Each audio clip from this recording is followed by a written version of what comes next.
Paldies par iespēju šodien pastāstīt par Rīgas nama pārvaldnieka stāstu virzienā uz biržu. Vēl tur neesam, taču būsim. Un, protams, šīs dienas lielā tēma par nenoteiktību. Un, mēs neesam izņēmums. Daudz uzmanības tiek veltīts nenoteiktībai, un man šķiet, no šodien klausoties, ir skaidrs, ka nekas nav skaidrs. Un dažas lietas, kas man šķiet, kas palīdz noturēt droši vien fokusu.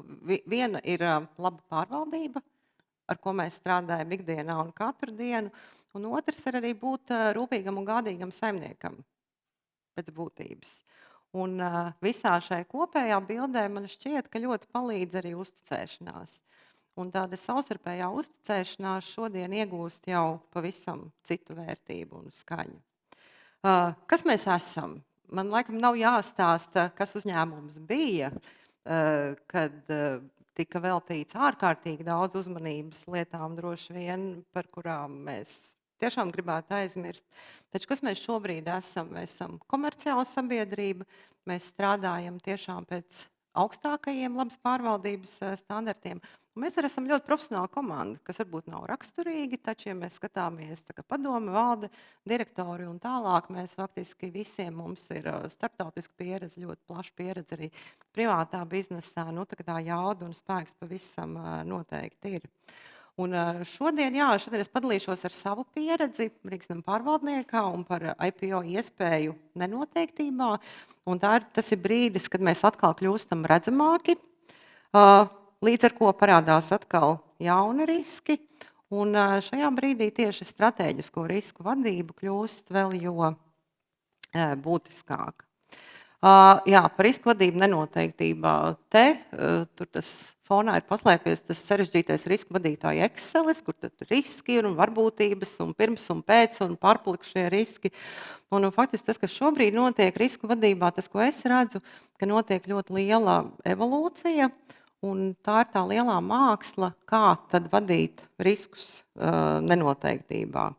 Un ļoti, ļoti svarīgi ir noturēt fokusu, un savukārt man šķiet šodien vairāk tai realitātei atbilst tā otra bilde, kad mums ir tai visā informācijas plašajā laukā, datos, kur ir daudz vairāk, tomēr spēt ieraudzīt to pašu būtiskāko, kas ir uzņēmums, kas ir uzņēmuma vīzija un mērķi, un caur šo, protams, arī spēt rīkoties. Datu ir daudz, un šodien arī ir jāspēj pieņemt lēmumi no daudz mazāka informācijas apjoma, neraugoties uz to, ka tās informācijas ir kļuvis daudz vairāk un pamanīt mazas nianses. Un te ir, droši vien tāds sapņu stāsts, un tas konkrēti Rīgas nama pārvaldnieka, tas sapnis sākās 2020. 21. gadā, kad pirmo reizi stratēģijā tika ierakstīts, ka apsveram ir iespēja uzņēmumam doties uz biržu, jo skaista bilde, taču loģiski. Tautsaimniecībai tas palīdzēs, šodienas situācijā drošībai arī ir finansējums, ir nepieciešams aizsardzībai, tā ir laba pārvaldība, sabiedrība, klienti, taču viss iegūs. Taču šķiet loģiski, kāpēc gan nē.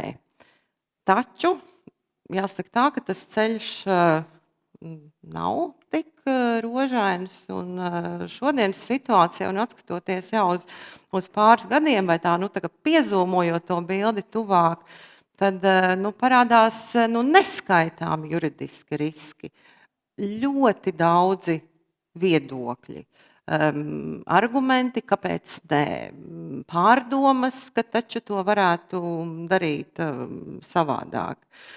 Un šodien es gribu padalīties ar dažām lietām, kuras mēs esam iemācījušies pēdējo gadu laikā, un kas zina, iespējams arī citiem dodoties šai virzienā, vai vienkārši vadot biznesu varētu būt noderīgi. Tad viena lieta, ko mēs darām, tas ir tomēr strādāt ar 2 pulksteņa ātrumiem. Ja viens ir šie stratēģiskās lielās lietas, kas ir juridiskie, finanšu, ilgtermiņa stratēģija, atbilstības jautājumi, ar iepriekš pieminētie kultūras pārmaiņu jautājumi, tad šie procesi ir jāplāno lielu gabalu uz priekšu. Viņi notiek lēni, viņi notiek daudz lēnāk, nekā reizēm mēs vispār spējam iedomāties. Un atkal, ja mēs paturam fokusu, saprotam, kā tas notiek, tad lietas virzās.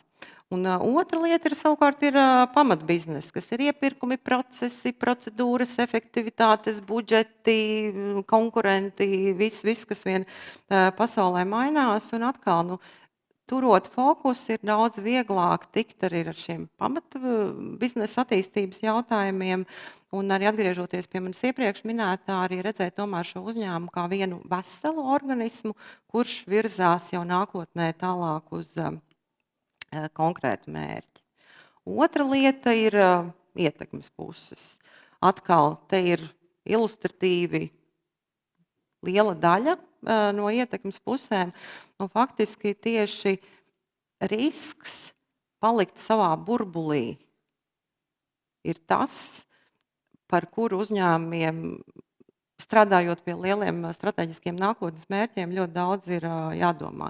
Ja mums jau šķiet, ir taču loģiski, nauda vajag aizsardzībai, ir labāka pārvaldība. Taču arī iepriekš pieminētā nenoteiktība un informācija, tad katrs no tiem dzīvo tomēr savā informācijas burbulī. Katrs no viņiem arī dzīvo ļoti lielā nenoteiktībā.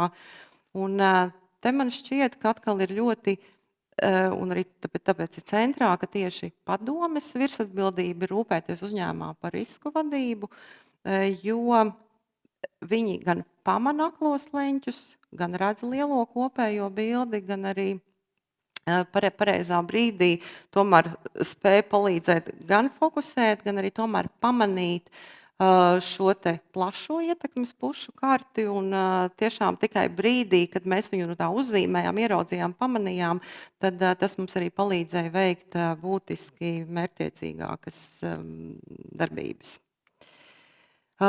Jā, te ir burtiski tāds pikselis, jā, es teiktu, no tās garās ceļa kartes, kas sākās 21. gadā, dodoties biržas virzienā, un tur ir stratēģija, tur ir publiskais tēls, IPO, zīmols un vēl virkni lietas. Un šķiet, ka visu jau var saplānot. Un tad pēkšņi izrādās, un tas var notikt mirkļu laikā, tas var notikt nedēļas laikā, tad faktiski tie visi termiņi mainās. Un visa dzīve izskatās pavisam savādāk.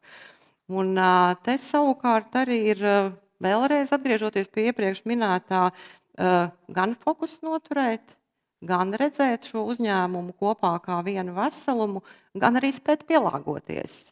Jo tas faktiski ir vienīgais arī, kā Sārtkungs minēja, inovē vai mirsti, tas pats par pielāgošanos ir. Jā, un tad droši vien šī, noteikti šo formulu esiet daudz ko redzējuši, un kāpēc es šodien par to gribu runāt, jo IPO pats par sevi nav ne mārketings, un tas nav arī patiesībā finanšu projekts. Tas, kas gan ir svarīgi, ka ļoti svarīgi ir būvēt šo te uzticēšanos, gan strādājot ar 2 pulksteņu ātrumiem, gan strādājot ar ietekmes pusēm, gan spējot pielāgoties. Man šķiet, ka ir vēl viena lieta šodienas trauksmainības laikmetā, kas ir ļoti, ļoti svarīga, tas ir arī uzticēties un uzticēties pašiem sev. Un pašiem sev pārbaudīt šo formulu ikdienā, un tad tā ir pamatīgs tāds stūrakmenis arī tālākai attīstībai. Vēl viena interesanta atziņa. Daudz, kur ir dzirdēts, ka biznesā ir tāds teiciens, ka 5 dārgākie vārdi biznesā ir, ka mēs tā vienmēr esam darījuši. Tā tad mēs neko negribam mainīt, kad ir process un viss šīs lietas. Taču, ja mēs paskatāmies no otru puses un atkal no to pozitīvo risku perspektīvas, tad faktiski par Rīgas namu pārvaldnieku sakot, mēs varam teikt, ka jau no 21. gada mēs tā vienmēr esam darījuši. Mēs esam turējuši rūpi par labu pārvaldību, mēs esam strādājuši caurspīdīgi, mums ir skaidri mērķi un virzība, risks ir iespēja un mēs turam fokusu. Atkal, to pašu mēs varam paskatīties no pozitīvās risku puses. Un arī vēlreiz paskatoties uz šo pašu šķietami sarežģīto karti un ceļu, tad brīdī, kad ir šis skaidrais fokus, bilde tāpat, tikai uzliekot šo skaidro fokusu, tad strādājot gan ar 2 ātrumiem, gan arī būvējot uzticēšanos, tā bilde ir skaidrāka, viņi ir vienkāršāki un tās daudzie droši vien ceļazīmes un vispārējais, vismaz kas ir attēlā, šķiet iespējami mazāk būtiskas. Neignorējams, taču ne tik būtiskas kā iepriekš. Un atejot vēl soli atpakaļ, tomēr, ja paskatāmies no putnu lidojuma, tad man šķiet, ka šādi tomēr dziļākā būtībā izskatās labi pārvaldīti riski, laba uzņēmuma pārvaldība un visu beidzot tas līdzpaņēmis ir, ka risks ir iespēja, jā, un droši vien pamanījāt, ka vizualizācijas man mākslīgais intelekts nedaudz palīdzēja, un tas viņam pajautāja, hei, kā mēs izskatīsimies, nu viņš domā, ka tas izskatīsies šādi. Paldies!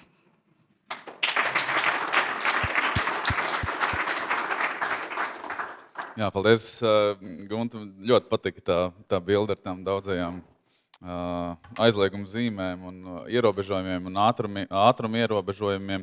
Bet tas, ko tu pieminēji, un man liekas, pēdējā laikā to mēs ļoti bieži redzam, ka ne tik daudz varbūt, protams, ir stratēģijas jautājumi, ir risku vadības jautājumi, bet tieši iesaistīto pušu un tāda strateģiskā iesaistīto pušu vadība kļūst par ļoti lielu laika patēriņu uzņēmumu valdēm, arī padomēm pieņemt lēmumus.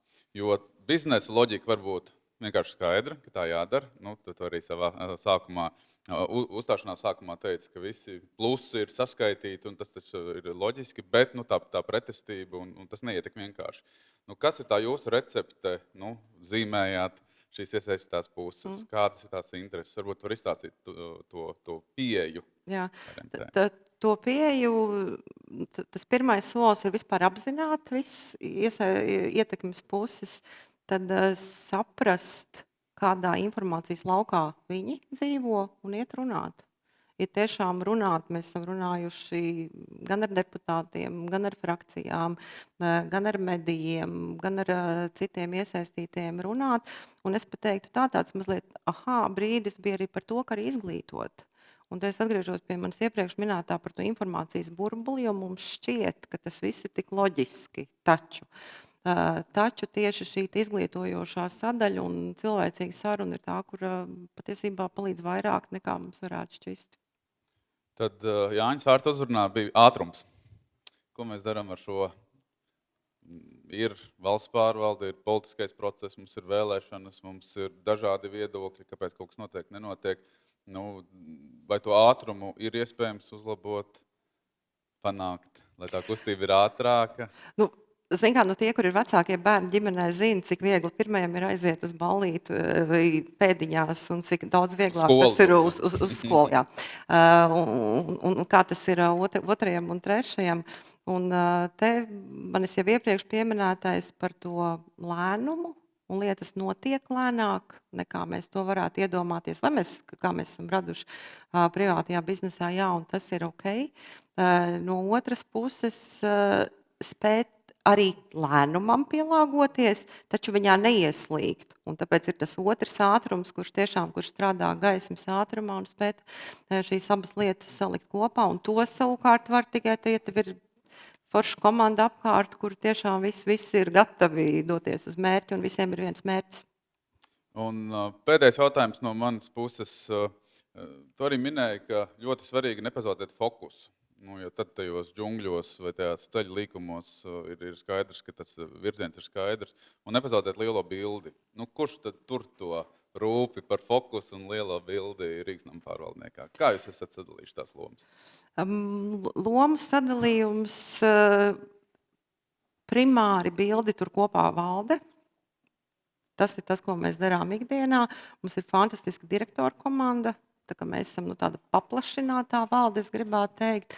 Un te es gribu tiešām teikt, mūsu situācijā padomi ir ar ļoti plašu pieredzi, ar privātu pieredzi, un tiešām šais profesionālajās sarunās ar padomi, tad mēs atrodam vēl tās nianses, vai pamanām kādu aklo leņķi, vai kaut kur ikdienā, ja ir izdevies pazaudēties, mazliet noklīst no ceļa, tad faktiski tas ir tāds ļoti, ļoti kopīgs komandas darbs. Un savādāk tas nav iespējams.